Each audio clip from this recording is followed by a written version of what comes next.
ஆண்டவளை நமஸ்கரிக்க பலனாலாகுமோதான் பார்வதியை நமஸ்கரிக்க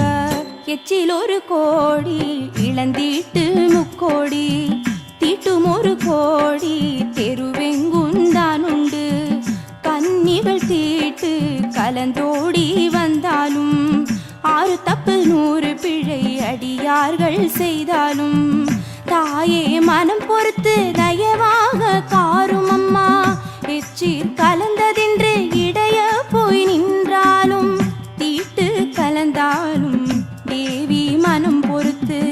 எச்சீர் கலந்தாலும் ஈஸ்வரியே மனம் பொறுத்து பக்ஷம் வைத்து காரும் அம்மா பராபரியே ஈஸ்வரியே விருப்பம் வைத்து காரும் அம்மா விருது படைத்த சக்தி நிதி கபாலி